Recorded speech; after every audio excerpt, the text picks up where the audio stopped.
welcome to Fun and Friends. I'm Avalon. I'm Sabrina. And I'm Jasmine. And welcome to the channel. Welcome. Welcome. We're in a new background.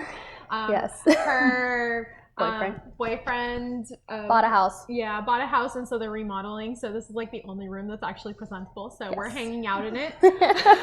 So enjoy. It looks cool though. I like it. Right? Especially the shower. It's coming really well. It's well. definitely coming along. Yes. Sorry for the long gap. It's been a busy fall. Lots of school weddings and chaos and car problems and school and work and all just everything. Yeah. So everything. I hope you're surviving the Pisces full moon. It's quite an emotional full moon. Everyone's emotions is crazy because that's what Pisces are. So I hope you're surviving. Good to know. I learned something today. Maybe that's why my kid was crying over donuts. Probably. I had one of my second graders. I had crying meltdowns. over donuts. She had a meltdown. I had like 2 meltdowns. I did too. She was in the middle of writing and she goes, "I want donuts, Mrs. Shrimp. Can you give me a donut?" And I'm like, "I can't get you a donut." You silly goose. Whatever. Apparently, it's because the Pisces thing. Okay. Yeah, it is. It's a true thing. All right, just a recap of last chapter. We had our trial in the woods, and Sophie had That sounds very sensational. A trial in the woods. The trial by tale in the woods. the blue forest. I wish they had announcers. That could be really cool. That would be cool. Hunger Games, Hunger Games. And Sophie has entered the arena, followed by. It'd be fun. Anyway, so Agatha did find a way to start dropping hints and helping Sophie, but it got to a point where Sophie did get in definitely way over her head, and Agatha had to basically beat herself through a magical force field and severely hurt herself for the sake of help, in the form of a bird, just so she could help Sophie. And then towards the ends of the chapter, Tedros finally comes to where Sophie is, and it's down to the last minutes of the game, and someone's going to attack Tedros, and Agatha was trying to push Sophie to untransform from their flower state to go help Tedros, and she didn't do it. So, surprise, Agatha, being a good person, decided to jump up and prevent Tedros from being hurt. So, and now they kind of little tingling going on. There's a little bit of drama between our little royal couple. And there wasn't evil. before. Well, Tedros is seen her in a different light. Angry with her this time around that she didn't help him when she could have. Can you pass me my stainless steel water bottle? Yes. Thank you. It's so spark. Look at this glitter, guys. I don't know if they can see that. I don't think they can see it, but It's a very very Sophie. It's a very Sophie water bottle. It is. She's in an channeling Agatha black and red outfit. I love it. She's channeling her inner Sophie. She's a mix of both. You're She is a Sophie mix pink of- and I'm black. There I know. we go. I'm we're the happy balanced. medium. All right, chapter 22. Is this one long? I don't know. Is it long? I thought it was. Yeah. No, it's not Sorry. that Okay. bad. No. We're good. Not that it matters because we're doing 2 chapters anyway. We'll see how the time goes. That is true because I gotta go to bed. Yeah. All right. Nemesis dreams. Have you seen my pajamas? Whimpered inside Sophie's door. The one with the frogs. Swaddled in his tattered bed sheets, Sophie stared out the window she'd sealed dark with a black blanket. My father made them for me. Port sniffled. I can't sleep without them. I put my eggs in the refrigerator all the time. Keep Pause going. it. No, pause it. For the sake of the egg. Resumed. After the eggs are taken care of and I used a possessed toilet. My bidet. I've never used a bidet before. And it opened by itself. It was like... As you walk to it, it'll open for you. It's good if you have like vomit, you're about to puke, and you... And it's right there. What if it opens too not fast enough because it went like... Yeah, what if you're like about to Then you're like... dance? You're like waiting. Well, there is a half bath right at the door. Right when you open the door. Yeah. All right. Sorry. We haven't seen each other for weeks. So. Anyway. Any hooter tutors? Frog PJs. But Sophie just gazed at the blackened window as if there was something in the darkness only she could see. Hort brought up barley gruel, boiled eggs, browning vegetables from That's what reminded me was the eggs. Oh, my eggs. from the supper hall. But he didn't but she didn't answer his knocks. For days, Sophie had laid still as a corpse, waiting for her prince to come. Soon her eyes dulled. She didn't know what day it was. She didn't know if it was morning or night. She didn't know if she was awake or asleep. Somewhere in this grim fog, the first dream came. Streaks of black and white, then she tasted blood. She gazed into the storm of red boiling rain. She tried to hide, but she was strapped to a white stone table by violet thorns, her body tattooed in a strange script she'd never seen before, but couldn't remember where. 3 old hags appeared beside her, chanting and tracing the script on her skin with crooked fingers. Faster and faster the hags chanted until a steel knife, long and thin, as a knitting needle. Aliens. Like if you're strapped to a table and like aliens like You're being long and abducted. thin, and they do like those surgeries on you while you're See, awake. I was thinking the stone table from Lion Witch and Wardrobe. When they strap the lion on the table. Yeah. Mm-hmm. That's what I was thinking. No, I thought aliens. Sacrifice the witch! Thin as knitting needles appeared in the air over her body. She tried to wrest free, but it was too late. The knife fell with a vengeance. Pain flooded her stomach, and something inside her was born. A pure white seed, then a milky mass, bigger, until she saw what it was. A face, too blurry to see. "Kill me now," said the voice. Sophie jolted awake. Agatha sat on the edge of her bed, wrapped in horde-stained sheets. I mean, I didn't even know what's on these. Sophie didn't look at her. "Come on, you can borrow my nose clips for Yerba's class." Agatha stood, lit by a small tear in the window. Day 3 of...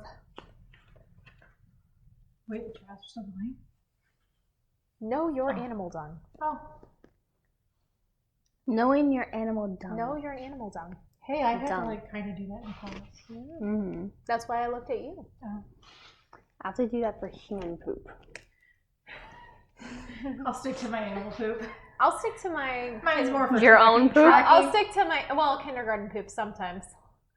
I got Sometimes. adult human poop. I have to. I did have some Deal with. TK poop that I had to take care of last year. Uh, Okay, back to the story. Diaper, like Explosions. nightmares hitting you now. I am so glad I'm teaching 2nd grade. I don't have to deal with that anymore. Oh my Been gosh. babysitting kids in diapers for like 15 years, man. Oh man. Yeah. So happy. Shoot, since I was 15. So that's actually now it's only like 13 years. Yeah. Strange silence ticked by. Agatha slumped to the bed. "What should I have done, Sophie? I couldn't let him die." "It's not right," Sophie said, almost to herself. "You and me. It's not right." Agatha scooted closer. It's about to get really cold in here, just so you know. You're covering the book. I could try and do it from memory. No reading for you. No, that AC is strong. Agatha scooted closer. "I only want what's best for you." "No," said Sophie so sharply Agatha lurched back. "I just want to get us home." "You're not going home. You've seen to that." "You think I wanted this?" Agatha said, exasperated. "Why are you here?" "Because I wanted to see how you are. I was worried about you." "No, why are you here?" Sophie said, looking at the window. "In my school, in my fairy tale." "Because I tried to save you, Sophie. I tried to save you from the curse." "Then why do you keep cursing me and my prince?" Agatha scowled. "It's not my fault. I think it's because deep down, you don't want me to find love, Agatha," Sophie said, voice calm. "What? Of course. I think you want love for yourself. Or I think you want me for yourself." Agatha's whole body went rigid. Sounds like someone we I know. like how it's not even about like Ted Rose. It's you want me. You want me for yourself. She swallowed. "That's stupid." "The schoolmaster was right," Sophie said, still not looking at her. "A princess can't be friends with a witch." "But we are friends," Agatha sputtered. "You're the only friend I've ever had." "You know why a princess can't be friends with a witch, Agatha?" Slowly, Sophie turned to her in the face. "Because a witch never has her own fairy tale. A witch has to ruin one to be happy." Agatha fought back tears. "But I'm not a witch." "Then get your own life," Sophie screamed. She watched the dove flee through the rip in the black window and then crawl back under the sheets until the light was gone. That night, Sophie had her second dream. She was running through the woods hungrier than she'd ever been until she found a deer with a human face, the same milky, blurred face she glimpsed the night before. She looked closer to see whose it was, but the deer's face was now a mirror, and in it she could see her reflection, but it wasn't hers. It was the beast's. Sophie woke to an icy sweat, blood burning in her veins. Outside room 34, Hort huddled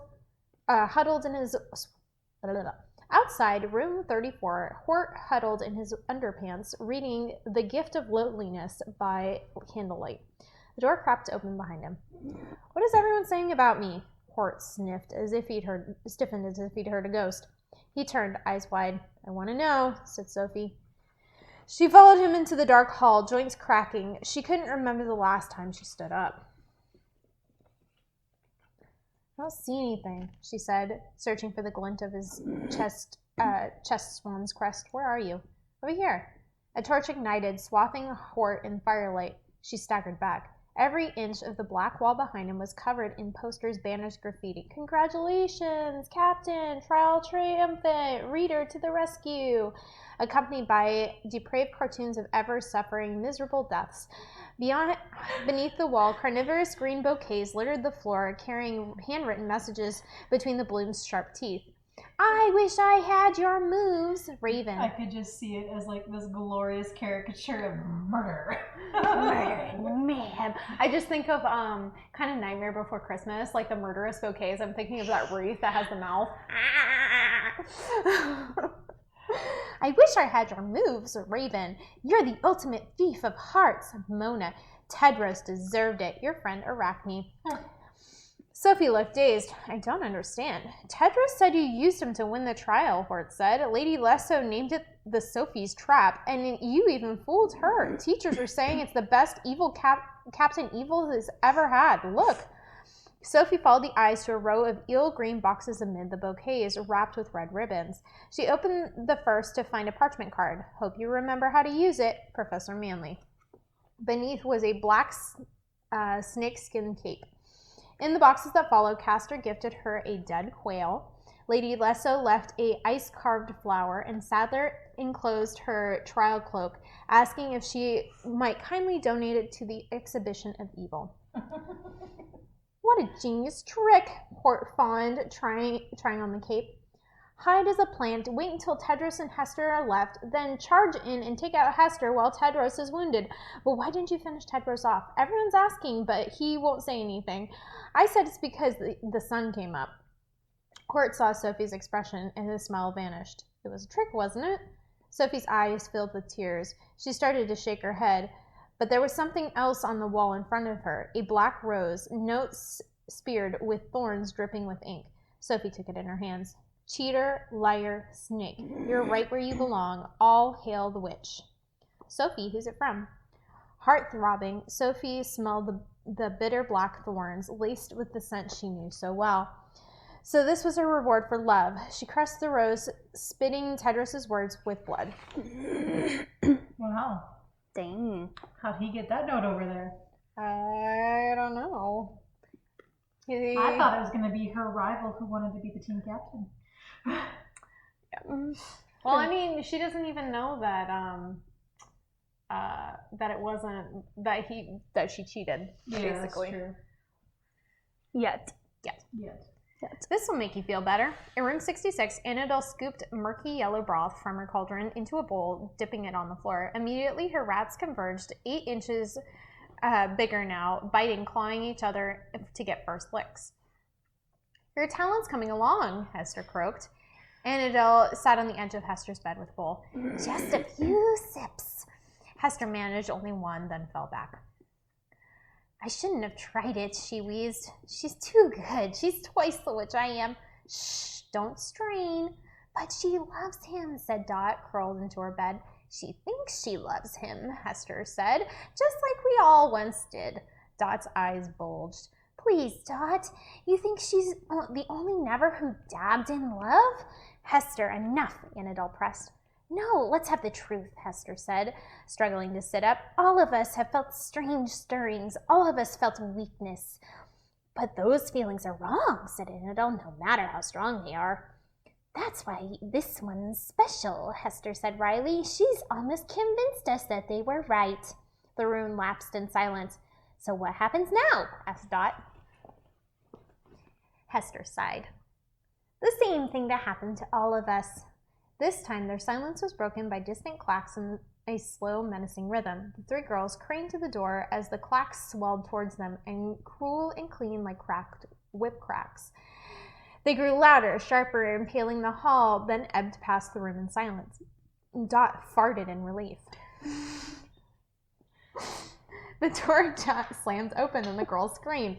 Dot belly flopped off the bed. A draft blew the hanging dresses past the torch over the door, casting flints of light on the shadow's face. The hair gleamed, spiked and slicked, black as smeared eye sockets and lips. Ghost white skin glowed against black nail polish, black cape, and black leather. Sophie stepped into the room, high black boots stabbing the floor. Hester grinned back at her. Welcome home. From the door, Dot peeped nervously between them. But where will we find a new bed? 3 pairs of eyes found hers. She didn't even get time to collect her snacks. In the darkness, dank hall, Dot pounded on the iron door in banishing silence, but it was no use. 3 witches make a coven, and she had been replaced. Poor Dot. We're a coven then. We are a coven. I'm all for it. We need to do those coven Halloween photos. Woo! Spooky, spooky, Witchy spooky. witchy vibes. Yes. What if I wanted to be a ghost? I feel like I had no choice in this. You could be a witch now. When you die, you can be a ghost. Okay. There. That's how that works. Haunt your grasses. We'll be dead with you. We probably all did something stupid. Yeah. Together. All together.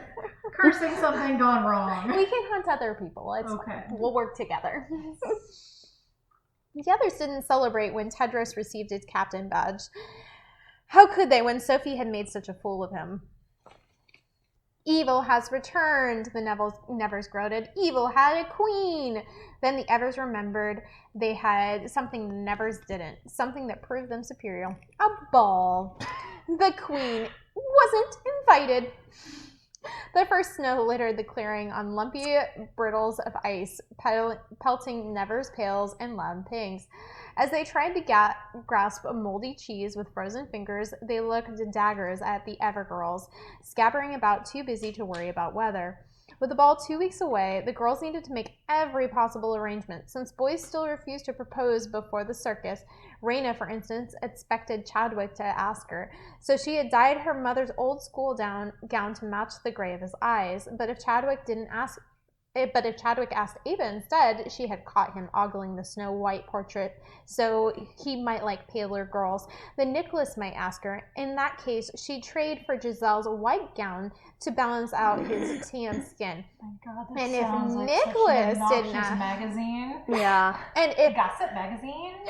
And if Nicholas didn't ask her, Mother says goodness is making people feel wanted, even when you don't want them at all. She sighed at Beatrix, who looked bored. With Sophie out of the picture, Beatrix knew Tedros was her date. Not that he had confirmed this, the prince had been ignoring everyone since the trial, sullen as ever. Now Beatrix felt his mood infect her as she watched him shoot arrows into a tree he and Sophie used to sit beneath. Tedros ripped out more holes in his heart, but there was no satisfaction. After a few days of teasing, his mates had tried to cheer him up.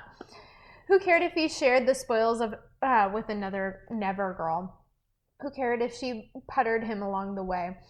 He had still won the brutal trial and outlasted them all, but Tedros saw only shame in it, for he was no better than his father now, a slave to his heart's mistakes. Still, he hadn't told anyone about Agatha. He knew she was surprised by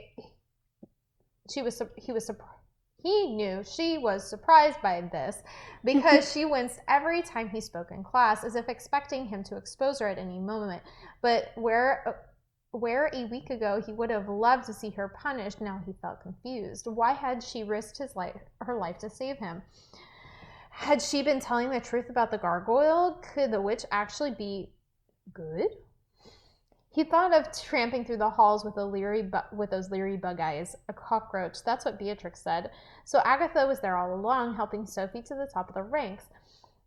She must have been hidden. Putting it together. Mm-hmm. She must have been hidden in Sophie's dress or in her hair, whispering answers and casting spells. But how had she made him pick Sophie in the pumpkin challenge? Tedros felt sick. A goblin picked from 2, a princess whose coffin knocked him out, a roach hidden in a pumpkin. He had never picked Sophie. He picked Agatha every time. Tedros whipped around in horror, looking for her, but he didn't see Agatha anywhere near the clearing. He had to stay away from that girl. He had to tell her to stay away from him. He had to stop all of this. A hunk of sleet smacked him in the cheek. Blinded by water, Tedros saw shadows gliding towards him, wiped his eyes, and dropped his bow. Sophie, Annabelle, and Hester slunk in step with matching black hair, black makeup, and black-hearted scowls. With a shared hiss, they sent Evergirls bolting, leaving only Tedros and the spooked Everboys fanned out behind him. Annabelle and Hester dropped beneath Sophie, who stepped up to face her prince. From the sky, ice fell between them in jagged slivers. "You think I faked it," Sophie said, flaying him with her green eyes. "You think I never loved you."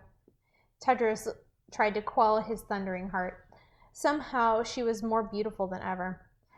You can't cheat your way in love, Sophie," he said. "My heart has never wanted you." "Oh, I've seen who your heart picks," Sophie smirked, mimicking Agatha's buggy gape and trademark scowl. Tedros reddened. Don't do that to your friend. He's not a friend. Well, she's not a friend anymore to her either, remember? She's like, "Why are you here? Get out of GTFO." here. Mm-hmm. True. She's going full evil here. Yep, she's going after Tedros and Agatha. Mm-hmm. Tedros reddened. I can explain that. "Let me guess, your heart is blind." "No, it just wants anyone but you." Sophie chuckled. Okay. In a flash, she lunged, and Tedros drew his sword, as did all of his mates behind him. Sophie smiled weakly. Look at what's happened to you, Tedros. You're scared of your true love." "Go back to your side," the prince yelled. "I waited for you," Sophie said, voice breaking. "I thought you'd come for me." "What? Why would I come for you?" Sophie gazed at him. "Because you made me a promise," she breathed. Baring teeth, Tedros glared back. "I made you no promises." Sophie stared at him. He sure stunned. did. His eyes cast down. "I see." She looked back up. "Then I'll be whatever you want me to be." She thrust out her glowing finger, and the boys' swords turned into snakes. As Everboys fled, Tedros kicked dust at the hissing coils. As soon as he spun to see Sophie wipe tears and then pull her cape around her and hurry away. Hester ran to catch up. "Feel better?" "I gave him a chance," Sophie said, walking faster. You're even now, it's over," Hester smoothed. "No, not until he keeps his promise." "Promise? What promise?" But Sophie had already raced ahead into the tunnel. As she fled through the twisted branches, she sensed someone watching. Through the tears and trees, she could see the face on the balcony, just milky white blur. Her stomach stank. She found a break in the leaves, but the face was gone, as if it was just a dream. The next morning, Good woke to slippery lard all over the floors. The morning after, Everboy screamed after putting on coats. Everboy screamed after putting on coats laced with rash powder. On the third morning, that reminds me in Kronk's New Groove when like the kids put all the itching powder on the other kids in the competition. The next morning, teachers found framed underpants replacing Beauty's portrait on the Legends obelisk. The sides switched in the Theater of Tales, and candid classrooms flooded with stinky green goo. With the fairies unable to catch the vandals in the act, Tedros and his Everboy mates formed a nighttime guard patrolling the halls from dusk until dawn. Still, the culprits eluded capture, and by the end of the week, the bandits had filled the groom room pools with stingrays, wrapped the hall mirrors to... I want to run with stingrays. I know. I love stingrays. The sea flap flaps. Yeah. Oh, the sea flap flaps. They're really pretty, honestly. They're always smiling. If you look underneath them, they're like, They're happy. they're so cute. Yeah. Wraps the hall mirrors to taunt passerbys, released overfed pigeons into the supper hall, and enchanted good toilets to explode when students sat on them. It's your toilet! You did this! My toilet. Talk about foreshadowing today. Right? Enraged, Professor Devi insisted Sophie be brought to justice, but Lady Lesso said it was highly doubtful one student could manage to cripple an entire school without help. She was right. It was all the nevers. It doesn't feel good anymore, Annadelle grouched after supper in room 66. Hester and I want to stop. You got your revenge, said Hester. Let him go. I thought you two were villains, Sophie said from her bed, eyes glued to Nightmares Begone. Villains have a purpose, Hester snapped. What are we doing? It's just thuggery. Tonight we're putting pox in the boys' britches, said Sophie, flipping the page. Find a spell for it. Putting what? Pox. Pox. Like chicken pox. Oh. Yeah. Oh, I thought pops, like pop rockets. Pox. Pox. Like, oh. What do you want, Sophie? Hester pleaded. What are we fighting for? Sophie looked up. Are you going to help, or should I turn us all in?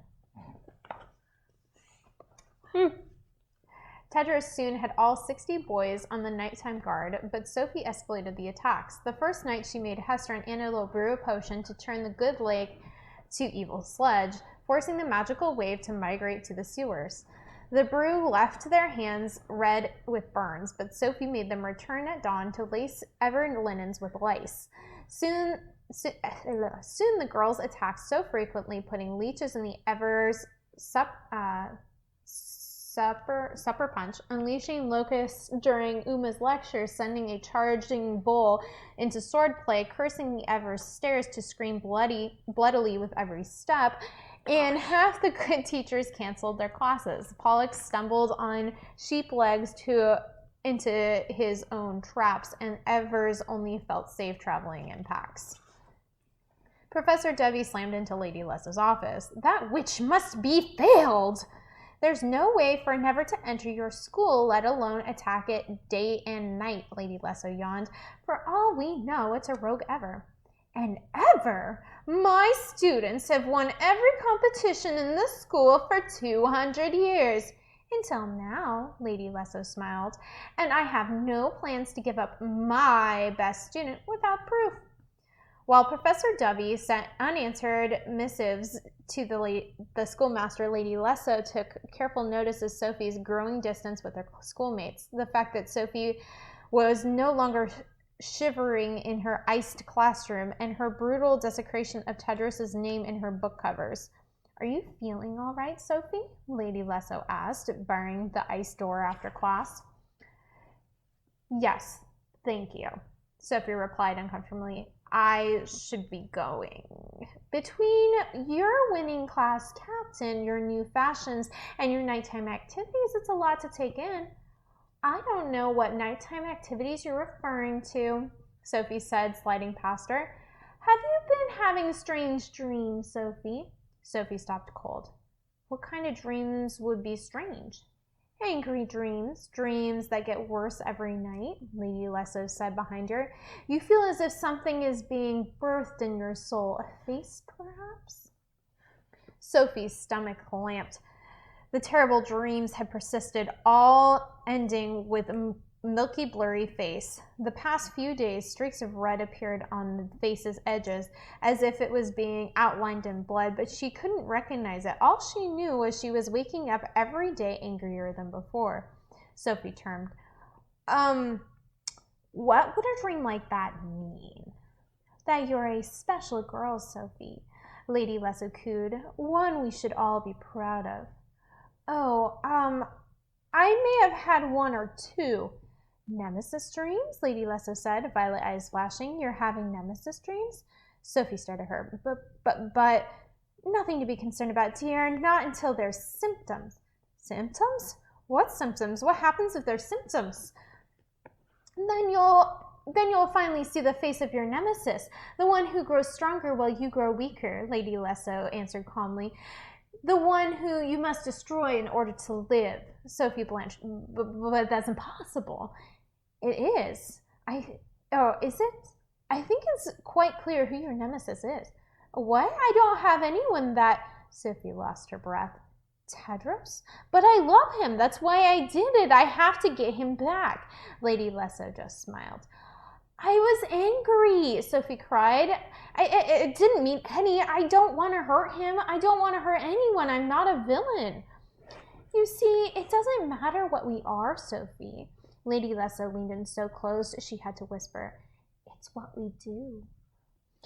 Her pupils flickered over Sophie's face, but no symptoms yet, I'm afraid. She sighed and swept to her desk. Close the door on your way out. Sophie fled too fast to bother.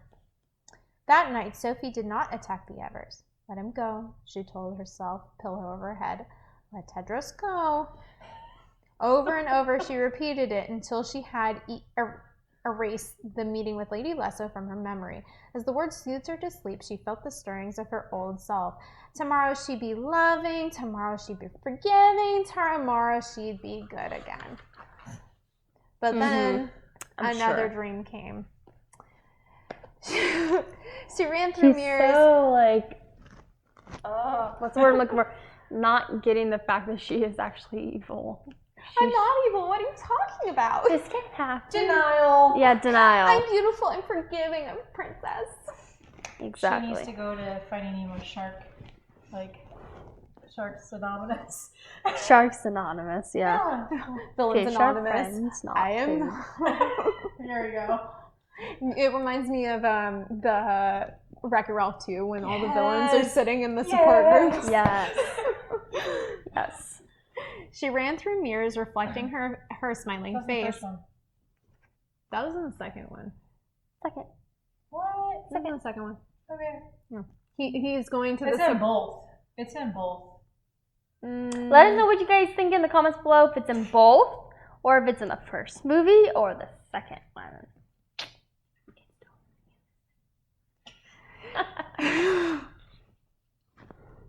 Okay. She ran through the mirrors, reflecting her smiling face, long golden hair, and luscious pink gown. Through the last mirror was an open door, and through the door, Tedros waited for her, kingly in his blue ball suit beneath Camelot's spires. I totally... Are you picturing it? No, not the suit. Blue balls, something else. Oh. Okay. Oh, all right. She ran and ran to him, but grew no closer until deadly sharp briars, swollen purple, until began to snake towards her true love. Frantic, she willed herself through the last door to save him, losing a glass heel and lunged for his arms. The prince melted into a milky red blur and threw her into thorns. Sophie woke enraged and forgot all about letting go. It's the middle of the night. You said it was over. Annabelle fumed, following her into the tunnel. We have to keep doing things without we can't keep doing things without a purpose, Esther seethed. I have a purpose, Sophie said, whirling around. You hear me? I have purpose. The next day, the Evers arrived to lunch to find all the trees on their side cut down, all except the one Sophie and Tedros used to sit beneath, carved again and again with one unmistakable word: liar. Talk about a grudge and a heartbreak. Stunned, the wolves and nymphs howled for the teachers and immediately formed a boundary between the two halves of the clearing. Tedros stormed up to the border between the two wolves. Stop it now! Everyone followed his eyes to Sophie, sitting serenely against a snowy tree on the Never side. Or what? She simpered. You'll catch me? Now you really sound like a villain, Tedros sneered. Careful, Teddy. What will they say when we dance at the ball? All right, you've lost it. Here I thought you were a prince, Sophie said, walking towards him, because you promised to take me to the ball, right in this very spot, and princes never break his promise. Gasps rose from both sides of the clearing. Tedros looked like he had been kicked in the gut. After all, a prince who breaks his promise. Sophie faced him between the two wolves. Is a villain. Tedros couldn't speak. Cheeks splotched red. But you're not a villain. And neither am I, Sophie said, eyes guiltily. So all you have to do is keep your promise and we can be ourselves again. Tedros and Sophie, prince and princess. With a tentative smile, she held out her hand across the wolves to him. Good forever after. The clearing was dead silent. I'll never take you to the ball, Tedros spat. Never. Sophie withdrew her hand. Well then, she said softly, now everyone knows who's responsible for the attacks. Tedros felt Ever's blaming sears burning through him, ashamed. He trudged out of the clearing as Sophie watched heart in her throat, fighting the urge to call him back. This is about a ball, said a voice. Sophie turned to a glowering Hester and Annabelle. This is about what's right, she said. You're on your own, Hester snarled, and Annabelle followed her away. Sophie stood, circled by stunned students, teachers, wolves, and fairies, listening to their own shallow breaths. Slowly she looked up. Tedros glared down at her from the middle of the glass castle. In the weak sun, his milky face had a glint of red. Sophie met his eyes, stealing her heart. He'd love her back. He'd have to, because she'd destroy him if he dared to love anybody else. All I can think of is Ron Weasley. She really ought to sort out her priorities. Yes. This is about a ball? She is still a vain witch. Yep. She has her petty princess urges. Mm-hmm. But hey, they can drive a villain. Yeah. Wow. Yep. Exciting. Extra. I will say we didn't really see too much of Agatha this chapter, but other than that, I'm sure she's to come. Again. Chaos is ensuing. Tedros' blood is boiling. Mm-hmm. This is about a ball? Goodness.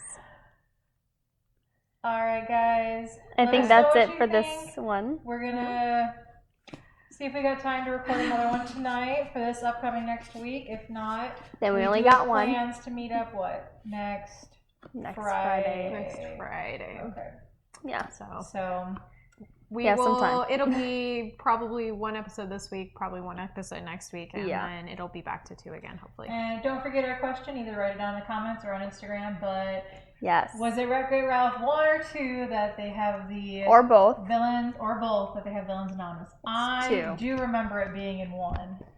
I don't remember it being in 2 unless it was in the very beginning before he's like, oh, gotta catch you later, guys. I gotta go see Princess Driver Girl. Penelope. Vanellope Von Sweets. Yes. But I do remember it being in the first movie because I remember him with the whole Wreck-It issue and everyone in the city being afraid of him. I remember him going to that. And then at night walking alone to the trash heap that he lived in. Possibly. That's what I remember. Yeah. From Well, movie they didn't 1. have the internet to be able to meet. No, they met up inside of one of the video games when the whole arcade shut down. Remember how they could all travel into the electrical current, and then they had like the bar at the arcade. Well, there was also a. Anyway, Let us know what For you next time. think. All right, guys. We'll see you later. See you next time. Bye.